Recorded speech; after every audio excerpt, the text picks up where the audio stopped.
नमस्कार प्यारे साथियों, आप सभी का एक बार फिर से स्वागत है आपके अपने प्लेटफॉर्म एजुकेशनल प्लेनेट पे।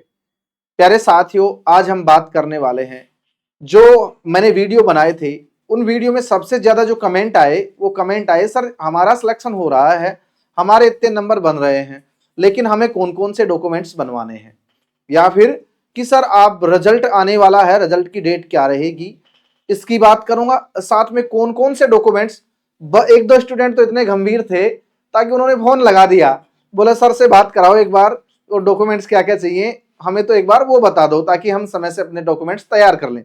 तो उन सभी बच्चों के लिए मैंने ये वीडियो बनाया है, जो बच्चे जिनका कहीं ना कहीं उनको लग रहा है कि हमारा सिलेक्शन हो रहा है लेकिन हम कहीं डॉक्यूमेंट्स पूरे पहले तैयार रखें। तो चलते हैं, इस वीडियो को पूरा देखना। प्यारे साथियों, जो गलती लोग कर देते हैं, कई बार कुछ बच्चे हैं जो प्रोविजन लिस्ट में आ जाते हैं, वो अपनी गलती से आते हैं प्रोविजन लिस्ट में, और वो कौन कौन सी गलतियां होती हैं मैं उनकी भी बात करूंगा ताकि आप उनसे बच सको या पहले ही आप कर सको। पहली बात कि सर रिजल्ट कब आएगा, ये हमारे जो फौजी साहब हैं उन्होंने कहा है कि वीडियो 2025 के प्री डीवी रिजल्ट आपके पास में 25 दिसंबर से पहले आने का योग बन रहा है।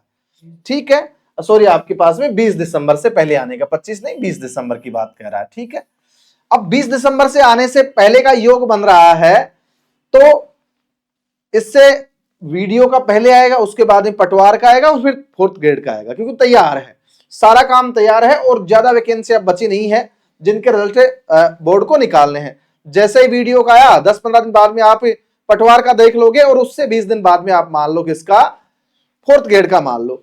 तो प्यारे साथियों, यहां से एक महीना और मान लो या आप 1.5 महीना मान सकते हो मैक्सिमम, अर्थात जो आपके पास में जनवरी लास्ट या फरवरी स्टार्टिंग में आपका रिजल्ट तैयार है। बहुत ज्यादा समय आपके पास में नहीं बचा है। ठीक है, आपके इंतजार की घड़ियां समाप्त होने वाली हैं। जब बात करूं कि डॉक्यूमेंट्स की लिस्ट आपके पास में क्या क्या होनी चाहिए, तो आपके पास में फोटो आईडी कार्ड सबके पास में होगा, जैसे मेरा मानना है आधार कार्ड और वोटर आईडी, जो भी आपके पास में डॉक्यूमेंट्स आपने सबमिट किए हैं। ठीक है, आधार कार्ड सबके पास में होना चाहिए। बहुत सारे बच्चों की एक दिक्कत होती है कि सर आधार में नाम कुछ मिसमैच होता है, तो वो अभी समय है आपके पास में, इसको ठीक करवा सकते हो। जन्म तिथि या जन्म प्रमाण पत्र, वो आपका 10वीं का जो मैट्रिक्स की जो मार्कशीट आती है वो मान ली जाती है, उससे ही आपकी जन्म प्रमाण पत्र की है जो वैलिडिटी हो जाती है। 10वीं की मार्कशीट, क्योंकि ये वैकेंसी आपके पास में 10th पास थी तो आपके पास में 10वीं की मार्कशीट आवश्यक है।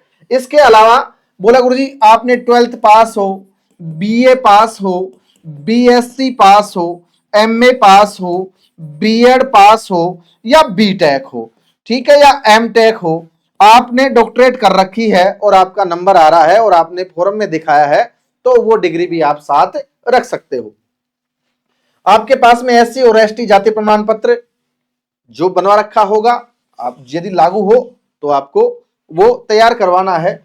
ओबीसी प्रमाण पत्र यदि लागू हो, क्योंकि ओबीसी की पहले एक बार ऐसी सूचना आई थी, आप सभी को पता है कि वो किससे, जैसे फॉर्म लास्ट डेट है उससे पहले का होना चाहिए। अभी जो एलडीसी भर्ती हुई है उसमें डॉक्यूमेंट्स की जो जांच हुई थी उसमें ये इश्यू, कई बच्चों ने कहा कि सर ऐसे इश्यू आ सकता है, तो वहां से क्या बोर्ड ने बाद का भी माना है, लेकिन एक एफिडेविट लिया है कि मेरे पास में पहले का बना हुआ नहीं था, इससे बहुत साल पहले का बना हुआ था और उसके मेरे बाद में जैसे वैकेंसी के बाद का भी मेरे पास में बना हुआ है, लेकिन उस पीरियड में नहीं था, तो उसकी जगह एफिडेविट लगा है, तो ज्यादा टेंशन लेने की आवश्यकता नहीं है। ठीक है, ओबीसी नॉन क्रिमिनल में यदि आपके पास में सर्टिफिकेट हो तो उसकी बात अलग है। आर्थिक रूप से ईडब्ल्यूएस वैसे 3 साल के लिए प्रमाणित, आपको सभी को पता है कि भाई 3 साल की वैलिडिटी होती है, तो आपके पास में होगा। किसी की वैलिडिटी समाप्त हो रही है और वैलिडिटी समाप्त होने के बाद में फिर से वापस से बनवा लिया है और उस दरमियान यदि वो एक्सपायर हो रहा था, तो आप क्या करवा सकते हो, वही एफिडेविट लग जाएगा, इसमें कोई बड़ा इश्यू नहीं है। भूतपूर्व सैनिक है तो उनके प्रमाण पत्र, है ना, ये ट्रांसजेंडर यदि आप कोई अभ्यर्थी है तो उसके लिए mobile number, email, passport size photo और हस्ताक्षर आपके पास में ये चाहिए ही आपको चाहिए। अब इसमें एक जो बात आ रही है, सभी के सामने एक बड़ी समस्या थी, बोला गुरुजी ये तो है स्क्रूटनी फॉर्म जब निकलेगा उसमें कौन कौन सी डिटेल भरी जाएंगी, तो जो आपके पास में डिटेल आपने फॉर्म भरते समय भरी गई है वही डिटेल आपको आप वापस से वहां भरी जाएंगी, उसमें आपको बहुत ज्यादा इश्यू नहीं रहने वाला है। हाँ, जब आपके स्क्रूटनी फॉर्म चलेंगे, जब आपका रिजल्ट आ जाएगा तब आपको धूम्रपान का भी बनवाना होगा, संतान संबंधी भी आपको बनवाना होगा, ठीक है। दहेज का भी आपको बनवाना होगा कि सर हमने दहेज नहीं लिया है, ठीक है, दहेज का भी और संतान का भी बनवाना पड़ेगा, धूम्रपान का भी बनवाना पड़ेगा। इसके अलावा आपके पास में संविधान की शपथ वो भी आपको लेनी होगी। ये सारे डॉक्यूमेंट्स उस टाइम में बनाए जा सकते हैं। अभी हाल फिलहाल क्या है, एक तो किसी के यदि नाम में गड़बड़ है आधार कार्ड में तो ठीक करवा सकता है, दूसरा आपके पास में ये जो सर्टिफिकेट है यदि अभी भी नहीं बनवाए हो और वो पहले एक्सपायर हो रहा था तो एक बार दोबारा से बनवा लो, ठीक है। मैं बात करता हूं मूल निवास प्रमाण पत्र की, इसमें नहीं लिखा हुआ था मूल निवास, वो आपको चाहिएगा। कौन सा चाहिएगा? ऑनलाइन वाला।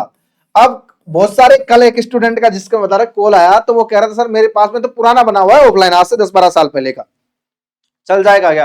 बेटा चल तो जाएगा, चलने में कोई दिक्कत नहीं है, लेकिन समस्या क्या है कि फिर से एफिडेविट लगाना पड़ेगा, इसलिए आप क्या ऑनलाइन वाला बनवा लो, तो उसमें कोई आपका समस्या नहीं होने वाली है। जाति मूल दोबारा नहीं बनवा सकते हो, उसमें कोई प्रॉब्लम आपको नहीं होने वाली है, ठीक है मेरे साथियों। और जब आप फोर्थ ग्रेड की लाइन में आ गए हो तो अब एलडीसी की लाइन में आपको आना आवश्यक है। हमारा जो एजुकेशन प्लेनेट है उस पे एक शानदार छूट चल रही है आदि सर के जन्मदिन के अवसर पर। एलडीसी का जो पूरा कोर्स है पेपर फर्स्ट और पेपर सेकंड वो मात्र 99 रुपीज में हम आपको प्रोवाइड करवा रहे हैं। बहुत शानदार तैयारी आपको करवाई जाएगी इस प्लेटफॉर्म पे। एक बार आओ, वो डेमो क्लास लीजिए और उसके बाद में आप फैसला कीजिए कि हम कैसा पढ़ा रहे हैं, क्या पढ़ा रहे हैं। आज के लिए इस वीडियो में इतना ही। थैंक यू, धन्यवाद।